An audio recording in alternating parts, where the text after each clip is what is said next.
Hey guys, just as a quick heads up before the video begins, I did want to point out that we do know the Historic Brawl queue and the new Historic Jumpstart did get delayed. As compensance, they did open Historic Brawl Fest, which does give you 3 free levels if you get your first win. I do highly recommend doing that. I think it's an incredibly fun and rewarding way to get 3 levels for at least 1 free pack, as well as they're doing your first entry fee in 3 different premier drafts that are historic sets for free. You do need to go in and do this. I highly recommend you do it. Worst case scenario, you get a couple rares from the historic sets that you may not have for Brawl, and you get a pack and 50 gems, which will go towards getting other stuff. It's just free stuff, so I highly recommend checking it out. Let's get to the video.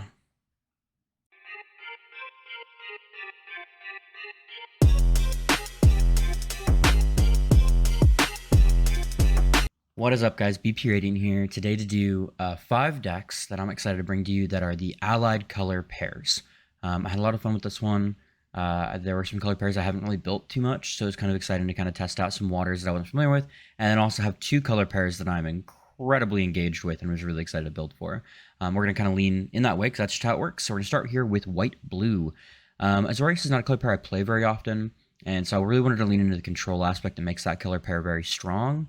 Rather than building an ETB-based deck, which I thought about at first using things like Teleportation Circle and Yorion, but I thought that those decks might be a little more common and people might be a little bit more ready to see them since that's similar to how Yorion plays in Standard Brawl right now.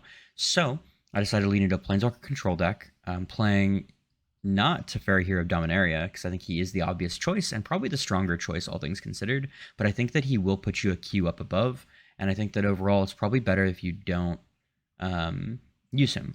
Instead, I picked a Dovin Baan, his original card. The idea here is you're going to go ahead and make your opponent, you're essentially crippling your opponent creatures, make sure they can activate abilities, while trying to get to the emblem. Once you've emblemed, you're just very happy, because then more than likely your opponent's going to surrender, because they don't want to play out and only untap 2 things per turn, and well, you're untapping everything. This deck really preys upon some of the greedy mid-range decks that are playing around. Things like Tiny Bones. I also think some of the things that are more ramp-based strategies like Toski that aren't playing super aggressive but are trying to hit like turn 4, 5, 6 and then start doing stuff is really good. Especially against Dovin, Baan has a really good matchup into them, being able to stop them from doing their abilities or connecting, since the -3 and stopping activate abilities is just incredibly strong. The deck is basically just control.deck. I'm running a slew of counterspells, single target removal for things. I'm also running a lot of the board wipes things. We have, of course, Day of Judgment, Solar Wreckage, Wrath, Cleansing Nova, Doomscar, like so many things. I did include a copy of Time Warp. I didn't go too hard into the extra turn spells, but I do think that since we're playing a control deck, keeping our Time Warp, if we have it in hand, for a time where they think that we have 2 turns to ult a Planeswalker, and then getting a chance to do it very quickly, I personally think is incredibly strong. I do want to revisit the archetype when I can go into more Bant, personally. I think that'd be like a really fun way to kind of look into. But yeah, a couple of the key cards in here that I think that are really strong are, of course, Triumphant Reckoning, allows us to get our Planeswalkers back. I think that this is an incredibly strong card when in the late game to bring back, 4 or 5 permanents for 9 mana. It seems really good since they all get to activate that turn. I personally also put in Mordekhan. I'm really excited to play him as another alternate win condition, because you can just -2 have a dog. And the dog is just incredibly strong on its own. And against certain decks, it can really stabilize you. Getting a turn 6, be able to minus that in a mono red makes it a lot harder for them to get through it without losing stuff every turn, in addition to what you're already removing. He can also, his ult is incredibly strong as well, since you can then draw your hand and you have control.deck to go from there. We do, of course, have a Field of the Dead as well. I think, personally, I do, as I test this deck more, I'm getting the idea where I might want to put in some more of the man lands as more alternate win conditions. But we'll have to play and see, since we do have things like Muilang that also can make a creature. We're just kind of going in for there. So ideally, you want to drop Dovin as soon as you can start protecting him, so you can take up to 7 as quick as possible. And that's the deck.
After, of course, Azorious control, we go into blue's power into black. And this is a very interesting one to me because I originally wanted to do a deck that was going to be themed around a Trotta the Silencer with the 2 new ninjutsu cards we have and some other creature bounce things, allowing you to essentially return a Trotta to your hand rather than the deck or command zone to escape the command tags having to tutor from the deck, and kind of showing you how you can abuse the combat step in trigger to the effect or after cleanup to kind of use her to her fullest. Unfortunately, since the delay of Historic Brawl, I did end up pivoting that deck into something I actually played for the next couple of weeks. And I thought, what's something else that this color pair is really good at? And that is artifacts. And I think we have a lot of great artifact tools in the set. And so we went with Tezzeret, Master of the Bridge. I think this is an incredibly strong commander, purely because of the fact that like if you cast him, he will hit and he will immediately get to +2 and make a huge life swing. What some people don't really realize, I think, with Tezzeret is that you can kind of play a little bit of the control game. You can kind of just drop a bunch of artifacts that can ramp up or create more artifacts, and he himself will generate you value while keeping you safe. I think in the game you're going to see after this, you'll kind of see what I'm talking about. But I really enjoy this card. It was very much, I had to craft it. I'd never played it before. But I had a lot of fun kind of doing things. I personally think that some of the cards in this deck that feel like MVPs were the things like Witch's Cauldron and, of course, Sai Master Thopterus being ways for us to draw cards off some of the Thopter tokens we create. I really enjoyed that. And then, yeah, so the idea here is you're just trying to make a bunch of artifacts and you're trying to synergize with them. You've got things like Tezzeret, you've got things like Sai Master Thopterus, you've got Padim Consul of Innovation to draw cards off of this. And also you've got things like Karnstructs using his -2 is actually one of the few decks I would actually use the -2 frequently enough rather than the +1/-1. Couple things we also have here for our removal. Of course, we do have Shadow's Verdict since we don't really have that many creatures, seems to be less that we're really that worried about since we're mostly an artifact-based deck. This can help us stall out. Crux of Fate is my go-to if I'm not doing snow control, because occasionally against some of the dragon decks you'll see out there, you can just one-sided board wipe, and that's just really fun to me. One of the cards that I really think is super undervalued right now in blue, and I think is probably one of their strongest cards, is River's Rebuke. It's a one-sided board wipe for blue. Yes, you don't destroy everything, but you do manage to set your opponent back in any kind of tempo, and I really do think that I can count the number of games in one hand where I've won after being River's Rebuked. It's one of my playgroup's favorite cards. Of course, we have things like Call of the Storm Giants in here as another way to kind of have a manland that wins.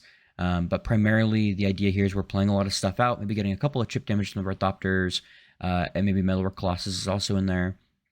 One of the other combos I really personally liked was kind of creating masterful replication of Metalwork Colossuses, which just seemed really fun, or other things like that.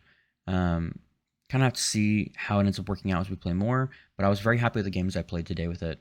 Of course, we do have removal, counter spells, like things you're going to be doing in blue-black anyways. But the most important part of this deck is the fact that really it's very easy to kind of bring itself back as long as you can keep drawing cards, because there's not a lot of decks that are running mass artifact removal right now. So you can kind of get a chance to Tezzeret out. Oh, you plus Tezzeret to 7, they take Tezzeret next turn. Well, we're going to wait 2 more turns, and then you got 5, 7, 12 damage each time, and you're eventually going to chip your opponent down. So Tezzeret being able to do that instantaneous plus kind of sends this deck's inevitability. So I hope you like the clips that are coming after.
So I was gonna do this really cringy thing where I was gonna roar into the mic, like a Minotaur.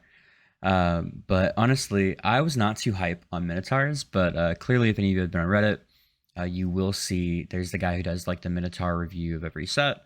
I know I recognized him for at least the last couple of years. And so I always look forward to it. It's always like a very fun post. There's a lot of energy to it, and it's something that I really like about the community. So I decided to build Rakdos Minotaurs with Sethron, Hurloon General.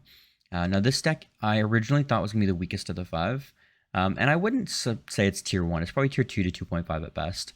But I did try to make it as powerful as I could by including as many of these strong Minotaurs as I could, as well as, so you're aware, Deathbell Warcry can also be 7 damage to face for 8 mana, while giving you a board state. Essentially, because Fanatic of Mogus is a Minotaur, we can always tutor him from the deck using this card with some of our 2-cost Minotaurs like Neheb, and Morog. And there we get 4 Minotaurs for 7 damage. And I think that's incredibly strong, since then, if that's main phase 1, Neheb the Eternal will trigger, giving us 7 mana main phase 2, in addition to having a Morog in play for any of our lands. Now, that's probably our strongest way. Obviously, you still have things like Rageblood Shaman for Trample, Glenhorn Buccaneer, things like that also have the double red. You can also use, there are a few things you might want to pick up that maybe aren't, with the first Strike Minotaur from Neheb the Worthy being pretty solid there.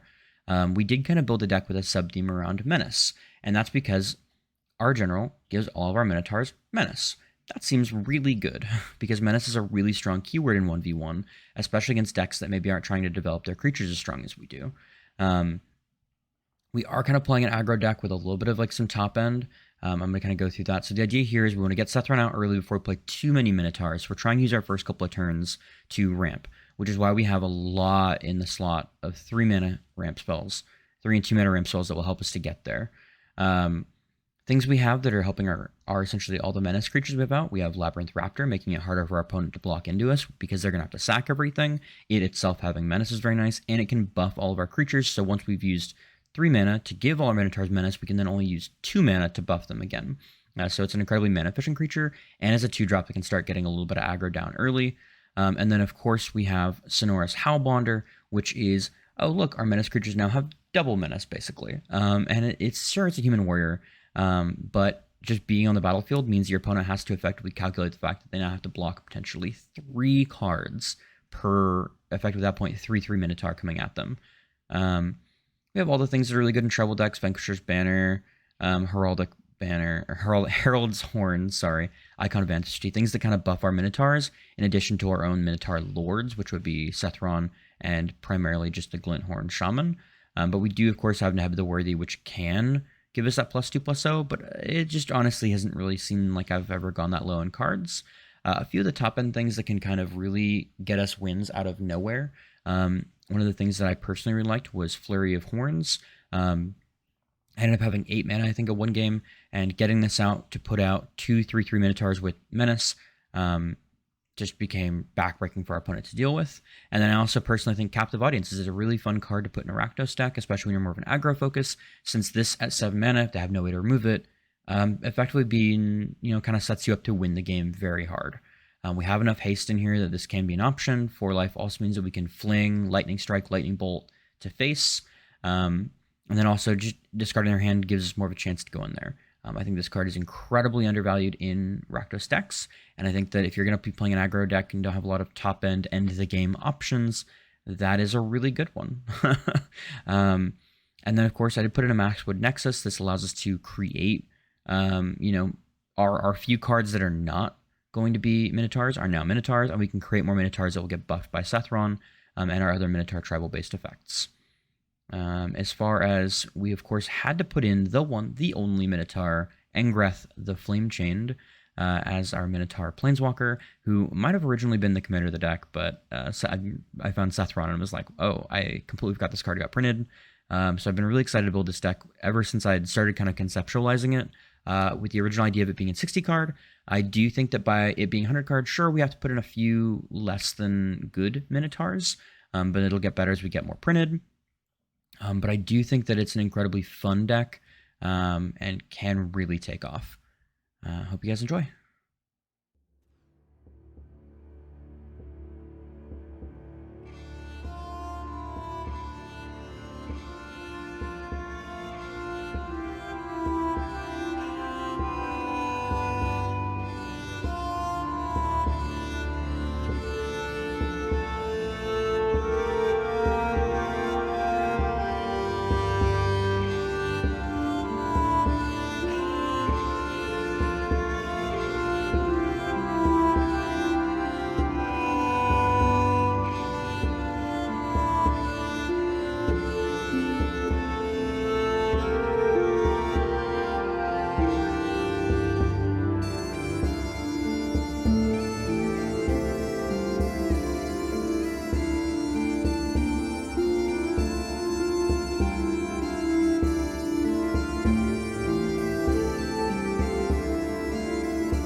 onto a color pair that I'm gonna say known for with my friend group. Definitely gonna consider myself into the Temur color pair combinations.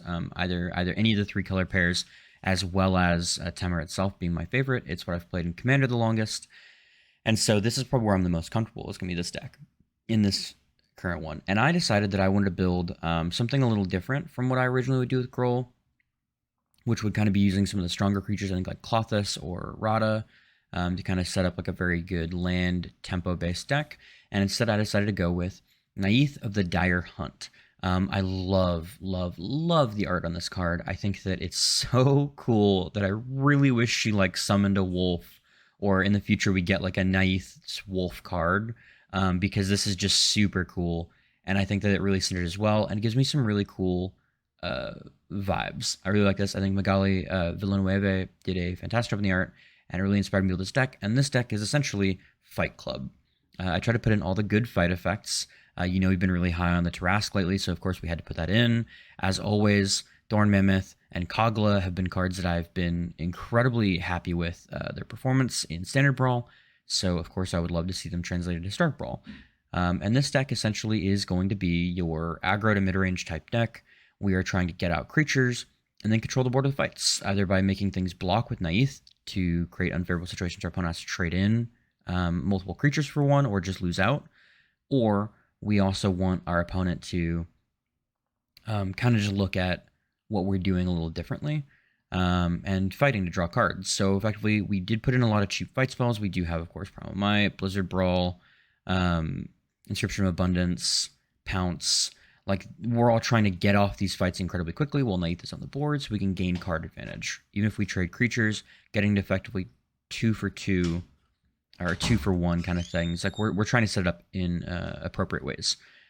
We did want to have some of the hasty creature types to try to get out in the future. So, of course, put in things like Urabras the Hidden and Zerial Archduke of Avernus to try to quickly get out things, while actually having some of our own haste options as far as like Questing Beast, Inferno the Star Mounts. Ravager Worm can have haste due to Riot's effect, and the Tarask. I'm incredibly happy with how this deck is performing so far. I wish we had a few more repeatable fight effects in Historic right now. The only one I can really think of being Domri and Archibulus, and of course Thorn Mammoth being 2 of our things that fight pretty consistently. The Tarask does on attack as well, which is really nice. And the one thing I didn't notice at first that I'm just now noticing is that Kogla synergizes really well with Neyith, because you can fight, trigger, and Neyith as a human, so you can potentially protect Neyith that way. I do like this deck, of course. I am pretty hype on seeing it go. One of the cards that I do think that, or 2 cards I think that, I think they're in the deck that are very kind of fun tech cards. One, Ancient Grudge. Destroying 2 artifacts for 2 mana, or for 3 mana, is incredibly good. Getting to do it once and have it from your graveyard to make your opponent not want to play artifacts is really good. There are just some really strong artifacts, and not a lot of artifact hate running around right now. I cannot stress enough how much you need to put artifact and enchantment hate in your decks. And then I don't know if you've told, there's a slight legendary creature sub-theme for the deck as well. So we are fighting legendary creatures, so of course we had to put in Bard class. I've always been told that I've been very similar to a Bard when I'm being compared to D&D classes, so of course I wanted to try to build a deck around this in Historic Brawl in some way. I don't have a lot of ways to tutor for it. I might try to look back into Bard class again with ways to tutor for enchantments when we look into Naya color pair, if I don't go Naya Dinosaurs, and then Kamal's Druidic Vow to kind of synergize those as well. And the idea there is we can get out 1, 2, or 3 of these, and it can just really go hard from there. I'm really excited to see how this deck does. I think that it may not be the strongest variation you can get on Gruul as far as what the meta is going to be, but I do think that it's at least a fun take on it and a fresh breath if you are somebody else who really enjoys Gruul, but maybe is playing a different mindset of it.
So now we're on to Selesnya, the last of our allied color pairs, and I decided to just kind of upgrade a deck that I personally have had a lot of success with, and a deck that is kind of currently on our friends' 1v1 banned from playing against people decks, and that would be Emil the Blessed. Now, in a 100 card Brawl, will he still be banned as he is in 60 card?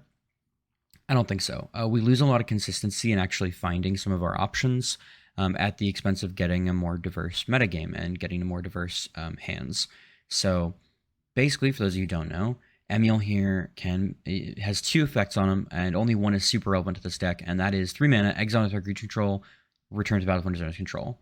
3 mana, blink something. Really, really, really strong effect, and something I have a lot of fun playing with. A lot of the green and white ETB effects are incredibly strong.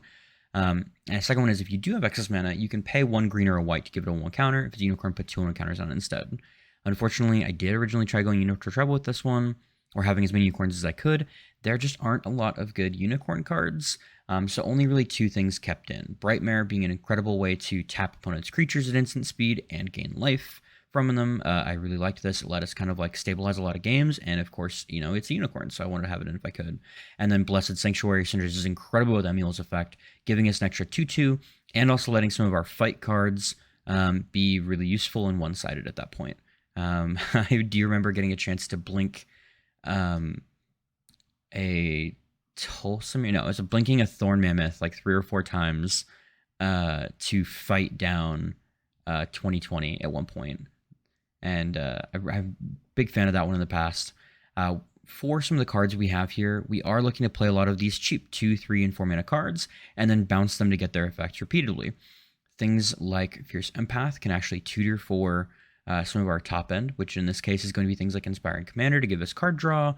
Could be Uvenwald Hydra to give us some ramp as well as just being big. Kogla and Thornmouth to fight. Hornet Queen to get a bunch of tokens out, which can then actually kind of like synergize there, since we can blink Hornet Queen and get 4 power and creatures every time. And of course, you know, a card that I think is incredibly powerful in a deck like this, Craterhoof. Even if one Craterhoof doesn't do the trick, you get to the point where you have 11 mana, boom, you Craterhoof again. Or you Craterhoof, next turn Craterhoof, Craterhoof, Craterhoof. It's just like going to give you a lot of power on the board. Couple things to note that I think are kind of like tech cards in this that I think are really important. Soul Warden and Daxus the Blessed will stabilize you against a lot of aggro decks that are coming out as you kind of stabilize, so don't block too aggressively, as you do have some life gain options in them. Things as well with Thragtusk. Thragtusk is a leaves the battlefield effect, not a dies effect. So if you blink Thragtusk, you will get a 3/3. So sometimes Emiel turn 4, Thragtusk turn 5, blink Thragtusk twice turn 6 is a pretty good play because it does give you 6 extra power on board and 10 life. Who knew?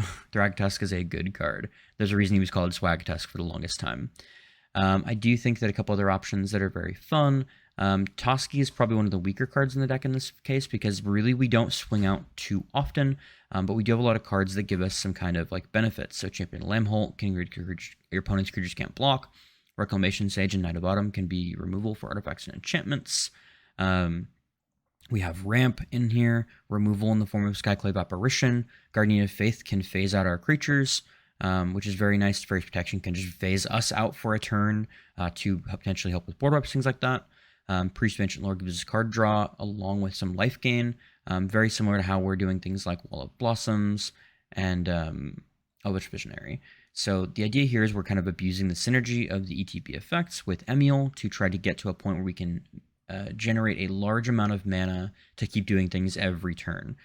To help with that, we have a lot of ramp in our creatures, as well as just ramp in general to try to keep us going forward, and card draw to try to hit our land drops every turn. And we're just using things like potentially Mari's Wake is another thing we can use to keep our opponent down as far as we get more mana, and Cavalier Thorns ramping us as well is really nice. We have things like Shaper's Sanctuary. A lot of people will try to target, and you can potentially get targeted and then still blink either with Emiel or cards like Ephemerate to effectively get to draw a card plus get your creature back. This card has a lot of synergy.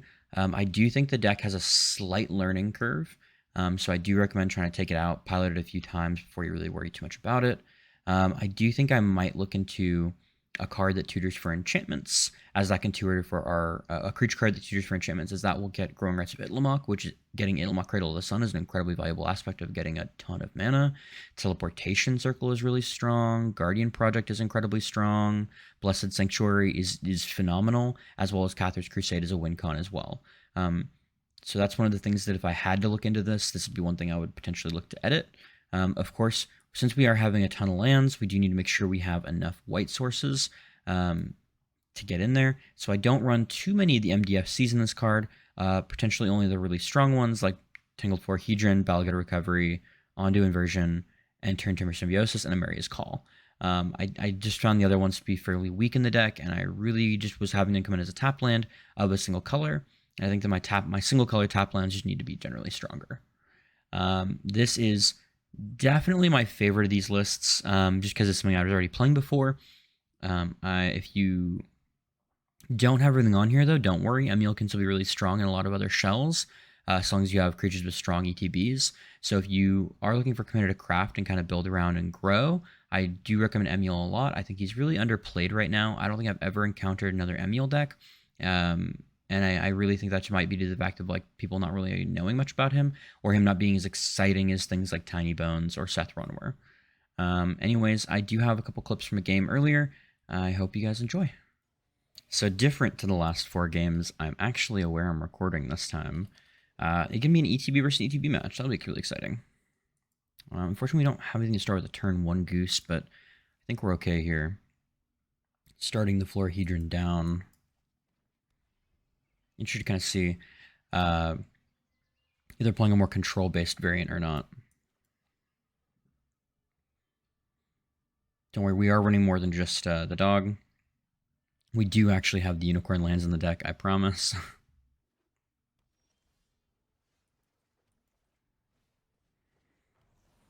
We're going to drop this down. I think what I'm going to aim to do right now is I'm going to aim for Spellbinder next turn, and then try to have the Mirari's Wake after, pending that I can get the Spellbinder to clear the way. Let's start. Let's see what he's got access to. So he is kind of playing like a control deck. So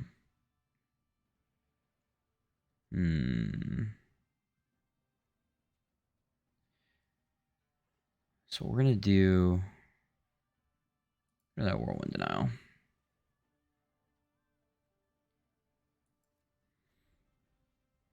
That's the thing that's going to be like the most say no.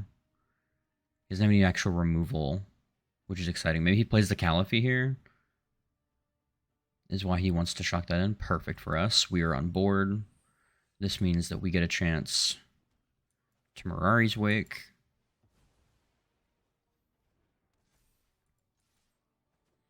Always what I personally want to see.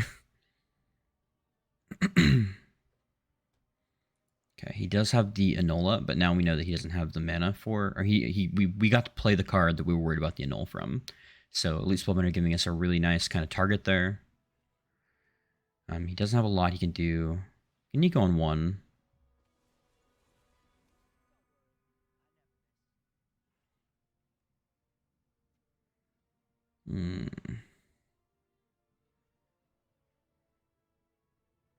Okay, you're ready to delete Spellbinder.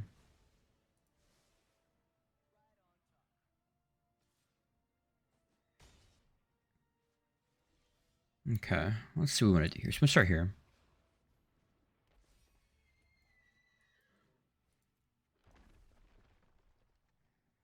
We want to go 4 for this? No. Yeah, we're going to do this.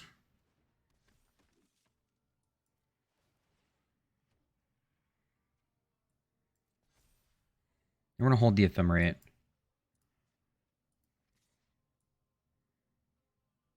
Going to look to put pressure. We can either pop the Clue or just bounce the Throbbing Inspector next turn. We have Ephemerate for defensive on Emiel, or Emiel in defensive on somebody else.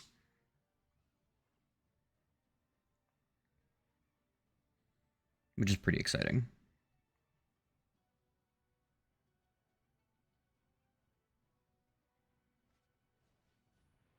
So we targets here.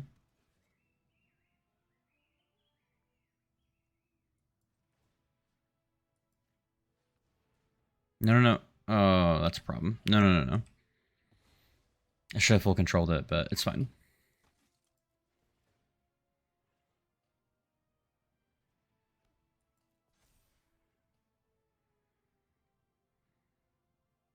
Of course, we do get the double clue now, so now we have more card draw.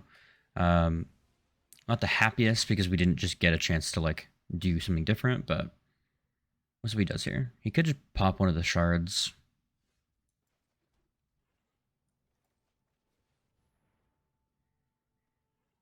Keep that open to draw cards as well.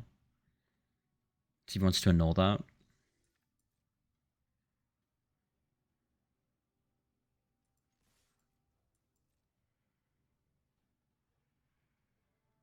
Gonna go aggressive here for 9.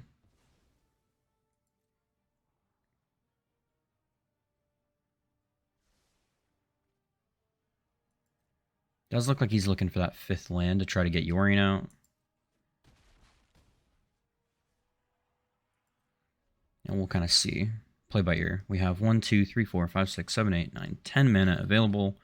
We can blink 3 times and have the ephemerate still up. Okay. It's a really good draw for him.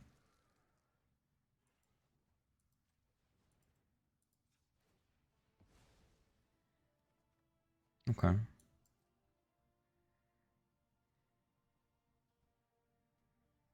See if he looks to swing here or not. Kind of weirdly happy if he does, right?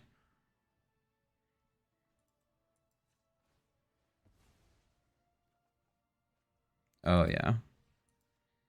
Cool. So we'll swing once more. We could have brought that in.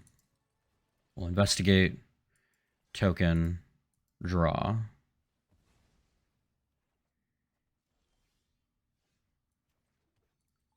You grab another green mana source. You grab our fucking pretty land. Green, colorless. I'm going to try to flip the Itlamok here.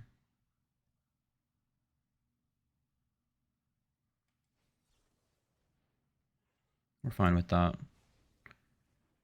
And then we'll Nadar.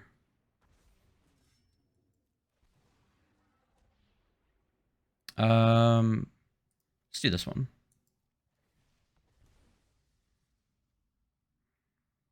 Gonna decline.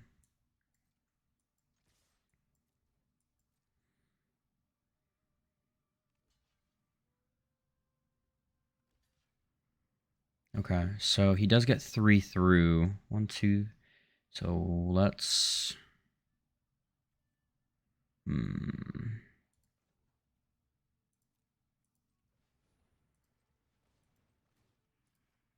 Should do this. So we don't lose it.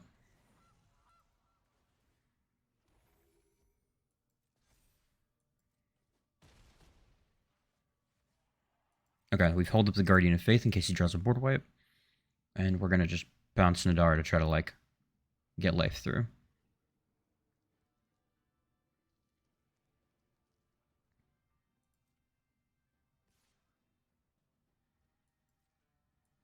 Just going to take the damage.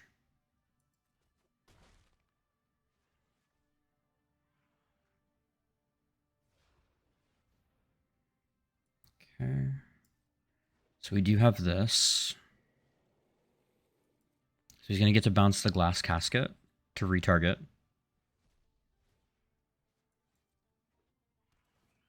And so he decides to target here.